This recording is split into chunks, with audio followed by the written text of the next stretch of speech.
Hello friends, Vijay's biology में आपका स्वागत है। आज अपन पढ़ने वाले हैं कि फोटोसिंथेसिस का कंपैरेटिव एनालिसिस। C3 प्लांट्स के अंदर फोटोसिंथेसिस कैसे होता है, केम प्लांट्स के अंदर फोटोसिंथेसिस कैसे हो रहा है और C4 प्लांट्स के अंदर फोटोसिंथेसिस कैसे हो रहा है। हालांकि हमने इसकी सबकी अलग अलग से वीडियो के अंदर स्टडी की है, लेकिन अगर अपन कंपैरेटिव एनालिसिस पढ़ लेंगे तो अपने को एक आइडिया हो जाएगा कि इसके अंदर कैसे डिफरेंस होता है और कैसे फोटोसिंथेसिस को पढ़ना होता है। रटने की बजाय अगर अपन कंपैरेटिव एनालिसिस कर लें तो पूरा का पूरा फोटोसिंथेसिस है वो बड़ी आसानी से अपने को समझ में आ सकता है। तो C3 प्लांट्स और C4 प्लांट्स, इसके अलावा केम प्लांट्स के बारे में अगर अपने को थोड़ा थोड़ा ध्यान में रखें तो अपने को आसानी हो जाती है फोटोसिंथेसिस को पढ़ने में। तो देखिए हमने क्या डिफरेंस पढ़ा और फोटोसिंथेसिस के अंदर क्या पढ़ा उसके बारे में अगर देखें तो यहाँ पर C3 प्लांट है, ये C4 प्लांट है और ये केम प्लांट है। मोस्ट प्लांट्स जो होते हैं वो C3 प्लांट्स ही होते हैं। जैसा कि हमने देखा कि अगर कोई प्लांट C4 प्लांट है तो उसके अंदर भी C3 साइकिल तो चल ही रही है, केम प्लांट है तो उसके अंदर भी C3 साइकिल चल ही रही है। C4 प्लांट और केम प्लांट है वो एडवर्स कंडीशन की एडाप्टेशन है, वो इवोल्यूशन कोर्स के दौरान ऐसा हुआ है। लेकिन C3 प्लांट यानी कि भोजन बनाने का रास्ता क्या है, C3 प्लांट ही होता है। इसके अलावा starch synthesis and sucrose synthesis होता है, वो अपन बात करेंगे कि साइटोसोल के अंदर तो सुक्रोज का सिंथेसिस होता है, क्लोरोप्लास्ट के अंदर स्टार्च का सिंथेसिस होता है, तो उसके बारे में भी अपन बात करेंगे अलग से वीडियो में। तो C4 प्लांट्स के एग्जाम्पल कौन हो सकते हैं, ट्रॉपिकल ग्रास हो सकती हैं जैसे कॉर्न, मक्का, शुगर केन, बाजरा। इसके अलावा भी और बहुत सारे प्लांट्स होते हैं जो C4 प्लांट से होते हैं। केम प्लांट सोक्यूलेंट यानी रसीले पादप होते हैं, वो केम प्लांट्स होते हैं। पाइनएप्पल हो गया, आगे हो गया, कैक्टस यानी कि कैर का पौधा हो गया, खींप का पौधा अपन जानते हैं कि रेगिस्तान के अंदर काफ़ी ज़्यादा उगता है, फोक का पौधा उगता है। वो सारे के सारे एग्जाम्पल किसके होते हैं, केम प्लांट्स के एग्जाम्पल होते हैं। C3 प्लांट्स के अंदर क्या पढ़ा हमने, फिक्स कार्बन इन कैल्विन साइकिल, यानी कैल्विन साइकिल के थ्रू वो कार्बन को फिक्स कर रहे थे, डायरेक्ट कैल्विन साइकिल के थ्रू ही कर रहे थे। C4 प्लांट और केम प्लांट्स में ऐसा नहीं होता, उसके अंदर C4 साइकिल और केम साइकिल चलती है। अटैच CO2 टू RUBP, यानी कि CO2 के एक्सेप्टर के रूप में काम कौन कर रहा था, CO2 एक्सेप्टर का काम RUBP कर रहा था, जो 5 कार्बन की शुगर थी, CO2 लेने के बाद में वो 6 कार्बन की हो रही थी रुबिस्को एंजाइम की प्रेजेंस के अंदर। लेकिन C4 प्लांट की बात करें, C4 कार्बन के अंदर fix carbon in cytoplasm attach CO2 to phosphoenolpyruvate, यानी कि साइटोप्लाज्म के अंदर पेप्केज एंजाइम था और वह पेप्केज एंजाइम है वो CO2 को एक्सेप्ट कर रहा था और फोस्फोइनोल पायरुवेट के ऊपर CO2 को ऐड करके 3 कार्बन का कंपाउंड कितने कार्बन में कन्वर्ट हो रहा था, 4 कार्बन के कंपाउंड के अंदर कन्वर्ट हो रहा था। तो ये एक डिफरेंस होता है इनके अंदर। केम प्लांट के अंदर बात करें तो fix carbon at night only, fix it to organic molecules, यानी कि ऑर्गेनिक मॉलिक्यूल्स का फॉर्म क्या मतलब हो गया, मैलिक एसिड, यानी कि CO2 क्या है, एक इनऑर्गेनिक मॉलिक्यूल है, लेकिन CO2 को किस में कन्वर्ट कर दिया गया है, ऑर्गेनिक मॉलिक्यूल्स के अंदर। और ऑर्गेनिक मॉलिक्यूल क्या था, मैलिक एसिड था। हो सकता है कि C4 की बात करो तो वो ऑक्जेलो एसिटिक एसिड भी हो सकता है। C3 प्लांट्स के अंदर मोस्ट फोटोसिंथेसिस करने का काम कौन कर रहा था, रुबिस्को एंजाइम। C4 प्लांट्स के अंदर CO2 को फिक्स करने का काम पेप्केज एंजाइम कर रहा है और केम प्लांट्स के अंदर भी पेप्केज एंजाइम कर रहा है। एक बात का आप जरूर ध्यान रखना कि C4 प्लांट है, इसका मतलब ये नहीं है कि उसके अंदर रुबिस्को एंजाइम है ही नहीं, लेकिन रुबिस्को एंजाइम का सेकेंडरी वर्क हो जाता है। CO2 को फिक्स करने का काम तो कौन कर रहा है, पेप्केज एंजाइम कर रहा है इन दोनों में, लेकिन C3 साइकिल को चलाने का काम रुबिस्को एंजाइम ही करेगा। चाहे वह आप C3 प्लांट्स की बात कर लो, C4 प्लांट की बात कर लो या केम प्लांट की बात कर लो, सेम प्रोसेस होती है, लेकिन CO2 फिक्सर का काम है वो इनके अंदर पेप्केज एंजाइम करता है। मोस्ट एनर्जी एफिशिएंट मेथड, यानी कि एनर्जी का एफिशिएंट मेथड जो होता है वो C3 प्लांट्स के अंदर होता है। एनर्जी ज़्यादा यहाँ पर नहीं लगती, C3 साइकिल डायरेक्ट चलती है, इसके अलावा कुछ नहीं चलता। तो C3 एनर्जी की यहाँ पर कोई कमी आपको दिखाई नहीं देती, एनर्जी एफिशिएंट मेथड यहाँ पर चलेगा। और इसके अंदर देखा हाफ वे बिटवीन टू, यानी कि C3 और केम प्लांट के बीच की कंडीशन जो होती है वो C4 प्लांट्स के अंदर होती है। यहाँ पर एनर्जी की बात भी करो, वाटर कंजर्वेशन की भी बात करो, तो वो बीच की बात होती है, यानी कि वाटर कंजर्वेशन भी यहाँ पर, वाटर कंजर्वेशन का थोड़ा थोड़ा ध्यान रखा जाता है और टेम्परेचर का भी थोड़ा थोड़ा ध्यान रखा जाता है, एनर्जी का भी थोड़ा थोड़ा ध्यान रखा जाता है। लेकिन केम प्लांट की बात करूँ तो यहाँ पर स्पेशल ध्यान किस चीज़ पे दिया जाता है कि वाटर का कंजर्वेशन करना ही करना है। अगर वाटर का कंजर्वेशन नहीं किया तो फिर साइकिल ही नहीं चलेगी, फोटोसिंथेसिस ही नहीं चलेगा। लेकिन C3 प्लांट के पास में ऐसी कोई प्रॉब्लम नहीं है, वाटर कंजर्वेशन जैसी कोई प्रॉब्लम नहीं है, जितना चाहिए वाटर यह ले सकता है। इसके बाद में अगर बात करें loses water through photo respiration, C3 plant के अंदर हमने देखा कि C2 साइकिल या फिर फोटो रेस्पायरेशन चल रहा था और उसके द्वारा क्या हो रहा था, वाटर का लॉस हो रहा था, एनर्जी का भी लॉस हो रहा था। लेकिन यहाँ पर वाटर की कोई कमी नहीं थी, एनर्जी भी ठीक ठीक बन रही थी, तो कुछ टाइम के लिए फोटो रेस्पायरेशन चल रहा था अगर एडवर्स कंडीशन आई है तो। लेकिन यह एडवर्स कंडीशन परमानेंट आ गई तो फिर वो किस में कन्वर्ट हो गया, उसके अंदर C4 साइकिल चलना भी स्टार्ट हो गई। और C4 साइकिल चलना स्टार्ट हो गई तो फोटो रेस्पायरेशन बंद हो गया, फोटो रेस्पायरेशन नहीं चला, जिसकी वजह से एनर्जी का लॉस भी कम हो गया और वाटर का लॉस भी कम हो गया। एंड लूसेस लीस्ट वाटर, यहाँ पर तो फोटो रेस्पायरेशन बिल्कुल भी चलता ही नहीं है। हालांकि C4 प्लांट्स के अंदर भी फोटो रेस्पायरेशन नहीं चलता। जो फोटो रेस्पायरेशन है वो किसका करेक्टरिस्टिक है, C3 प्लांट का करेक्टर है। C2 cycle only C3 plants के अंदर ही चलती है। जिन प्लांट्स के अंदर C4 साइकिल और केम साइकिल चल रही है वहाँ पर C2 साइकिल नहीं चलती, क्योंकि C4 प्लांट के अंदर C2 साइकिल भी चलती है तो फिर तो प्रॉब्लम वाली बात होगी। एक तो आप एनर्जी का खर्चा कर रहे हो किस में, C4 साइकिल में भी कर रहे हो और उसके साथ साथ C2 साइकिल भी चलाने लग गए तो एनर्जी है वो बहुत ज़्यादा इन्वेस्टमेंट आपको करना पड़ेगा। तो इसके अंदर क्या होगा कि लेस वाटर, इस प्रकार क्या है कि इन दोनों के बीच की कंडीशन है, ज़्यादा वाटर, बहुत ज़्यादा वाटर भी खर्च नहीं करता और बहुत कम वाटर भी खर्च नहीं करता। लेकिन केम प्लांट्स के अंदर हमने देखा कि वाटर की कंसंट्रेशन एकदम से कम होती है, इनके पास में वाटर की बहुत ज़्यादा कमी होती है। तो इसका स्पेशल ध्यान है वो किस में करना है, वाटर कंजर्वेशन में। इसका मतलब ये वाटर का वेस्टेज क्या करेंगे, बहुत कम करेंगे, जितनी पानी की आवश्यकता है उतनी ही पानी को काम में लेंगे। अब उसके बाद में अगर मैं आपको कुछ बातें बताऊं कि ये एक ऐसा ग्राफ दे रहा हूं और उस ग्राफ के अंदर दो चीज़ें दिखा रहा हूं। मान लो इधर CO2 की कंसंट्रेशन बता रहा हूं, इधर बढ़ रही है, इधर 0 है।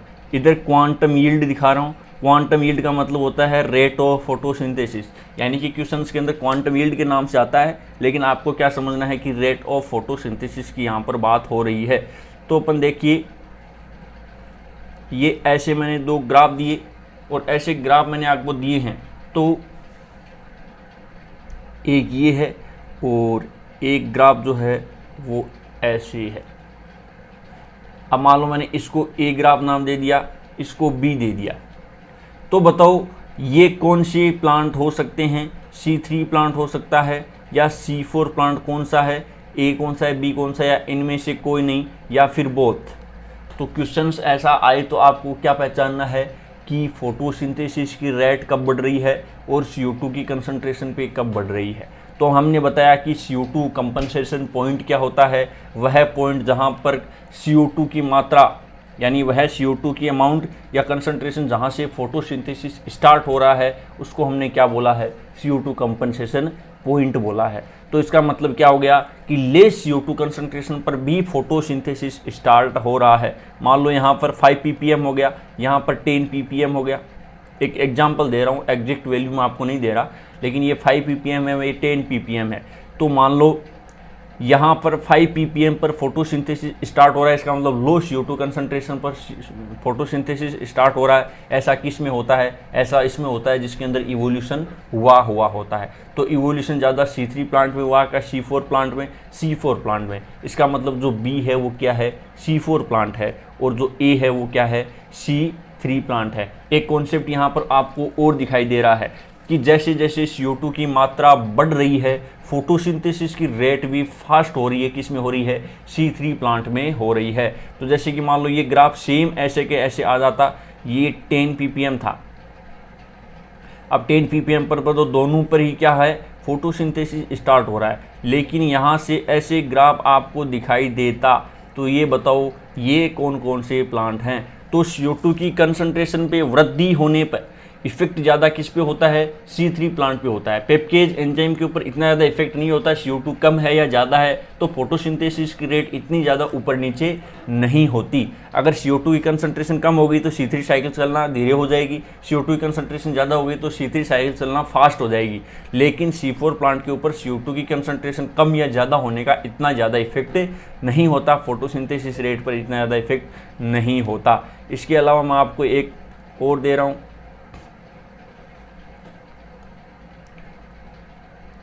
तो बताओ ये कौन से प्लांट हैं।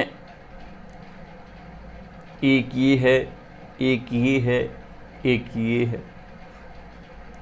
ये मान लो इधर सेम बात है क्वांटम यील्ड, लेकिन अब की बात CO2 की बात नहीं करके किसकी बात कर ली हमने, टेम्परेचर की। ये मान लो 0 डिग्री टेम्परेचर है, ये 5, 10, 15, 20 मतलब 100। तो ये A है, ये B है, ये C है। बताओ ये कौन कौन से प्लांट हैं, वो कहाँ कहाँ होंगे।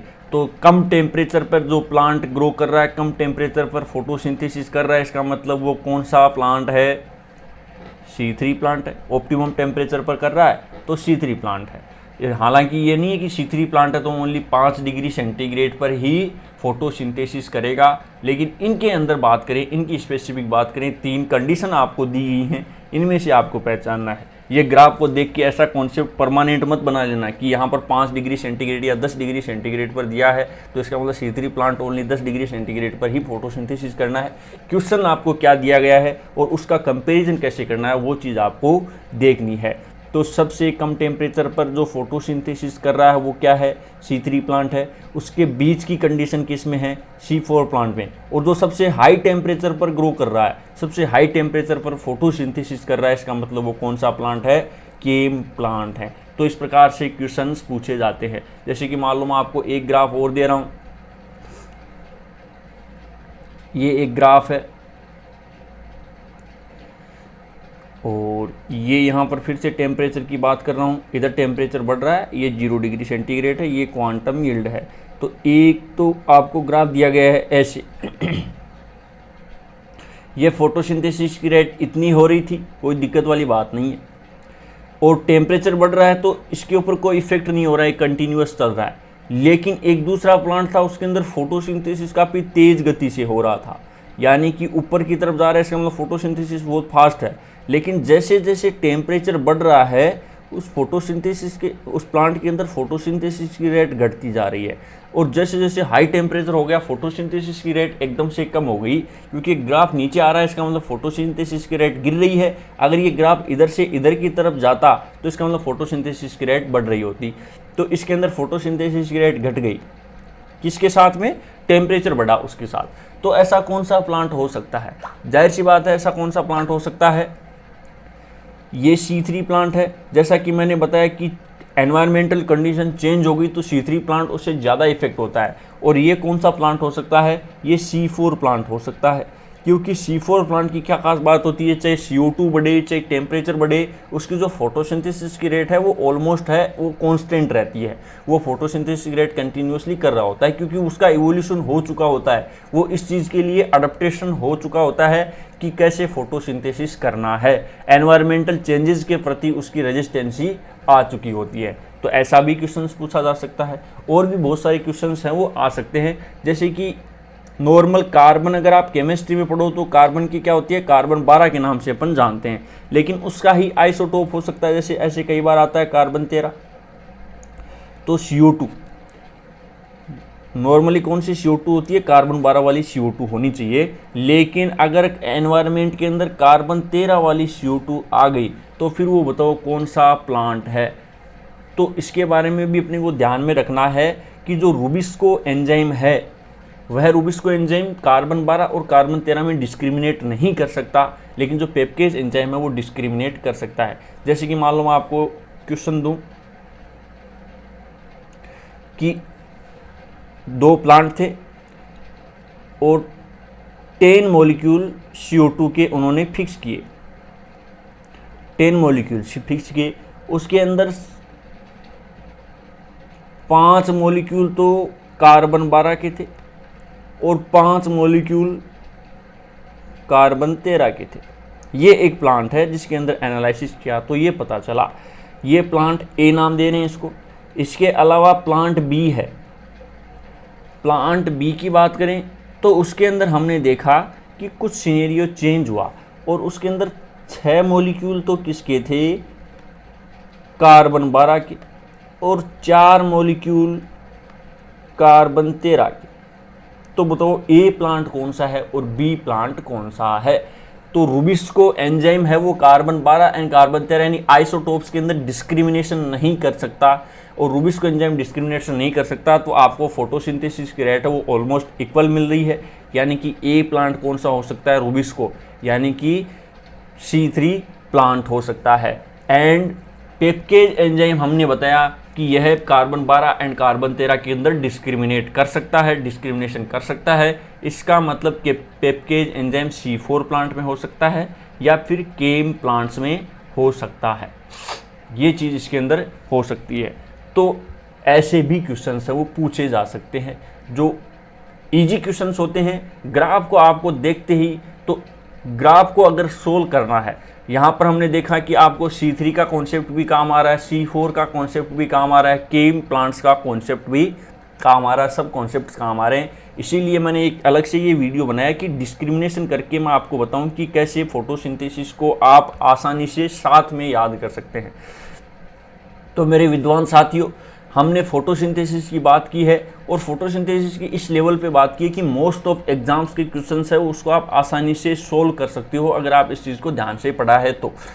उसके लिए आपको क्या करना चाहिए कि कोई भी क्वेश्चंस बुक खरीद ली, मान लो मार्केट में क्वेश्चंस बुक आती हैं, वो क्वेश्चंस बुक खरीद ली, उसके साथ साथ में आप क्वेश्चंस को सोल्व करते गए। ये वीडियो देखिए, नोट्स बनाए, जैसे भी आपको समझ में आया वैसे अपनी लैंग्वेज में नोट्स बनाए, उसके बाद में उस नोट्स को आपने अच्छी तरह से पढ़ा और उसके बाद में क्वेश्चन सोल्व करने बैठे, जिससे आपके कॉन्सेप्ट हैं वो ज़्यादा क्लियर होते हैं, ज़्यादा अच्छे से क्लियर होते हैं और उन स्टेटमेंट्स में आपको 1-2 चीज़ें नई भी दिखाई दे जाती हैं। क्योंकि पढ़ाने के अंदर क्या होता है कि सारी चीज़ें हो सकता है कि बता पाएँ या नहीं बता पाएँ, या सारे कॉन्सेप्ट आपके क्लियर हो या नहीं हो। मेरे पढ़ने का तरीका अलग होता है, आपके पढ़ने का तरीका अलग है, मेरे पढ़ाने का तरीका अलग है, आपके समझने का तरीका हो सकता है अलग है। तो अगर कॉन्सेप्ट अपने को अच्छे से तैयार करने होते हैं तो पढ़ाई के साथ साथ में क्या करना होता है, क्वेश्चंस को सोल्व करना होता है। किसी भी कम्पिटिटिव एग्जाम्स को क्वालिफाई करने में 50% रोल है वो आपकी पढ़ाई मैटर करेगी, और 50% या फिर 40%, 30-40% है वो क्वेश्चंस आपने कितने सोल्व किए हैं वो मैटर करता है। बाकी बचा हुआ परसेंटेज आपके लक पे मैटर करता है कि आप कितना लकी हैं, आपका उस एग्ज़ाम में सिलेक्शन हुआ है। जो चीज़ आपने पढ़ी है वो चीज़ अगर एग्ज़ाम में आ गई तो इसका मतलब आप लकी हैं, और जो चीज़ आपने नहीं पढ़ी वो एग्ज़ाम में आ गई तो इसका मतलब आपका बैड लक है। तो क्वेश्चंस के ऊपर आप ज़रूर फोकस रखना कि क्वेश्चंस को आप ज़्यादा से ज़्यादा सोल्व करें। उसके साथ साथ में पढ़ाई भी, यानी कि वीडियोस को अभी आप देखते रहें। जो भी आपके पास मैटर है, नोट्स हैं, आपके पास जो भी बुक्स हैं, उसकी भी आप क्या करें, साथ साथ में स्टडी करते रहें। तो thank you so much. Upon next video में मिलेंगे कुछ नए टॉपिक के साथ में। तब तक के लिए बाय बाय।